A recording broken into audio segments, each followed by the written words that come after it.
Crew, want to throw you a really quick deadlift tip here. So upper back position is extremely important with the deadlift. We talk a lot about the lower back because we don't want somebody rounding their lumbar spine and potentially creating issues for discs and all that jazz, right? So we don't talk a lot about the upper back, and the upper back is extremely important because that kind of sets the stage for the movement to lift on. So I want to show you kind of a quick hit, something I've been working on with a couple of my clients.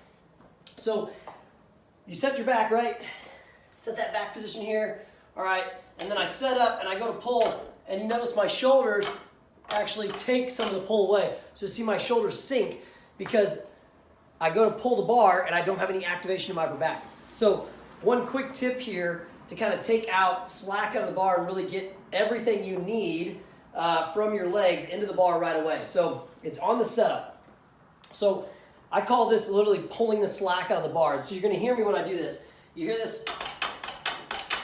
So you can't see that, but there's space between not only the weights that are on the ground and the bar end, okay? So that has slack in it. So there's a level that like you could lift up. And if I go to pull the bar up just without doing this, you're gonna hear that click. Well, that click is pulling the slack that's between the weight, the inside circle of the weight, and the bar end, number one.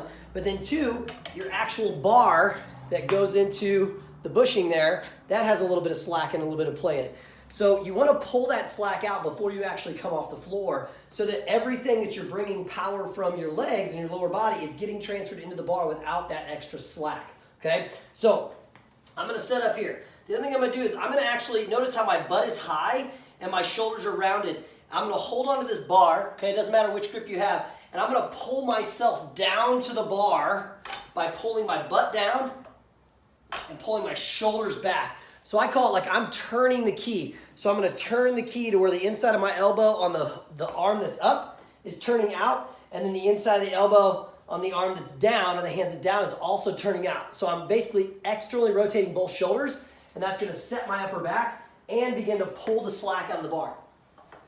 So now when I lift, all of that power gets transferred in the bar. If I'm going to do an extra rep, I'm going to reset it.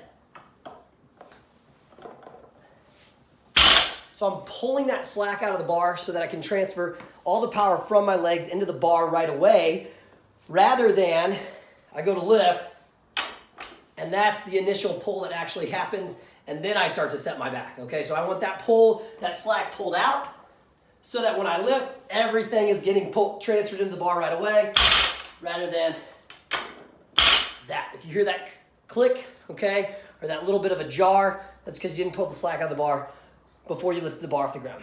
That's it.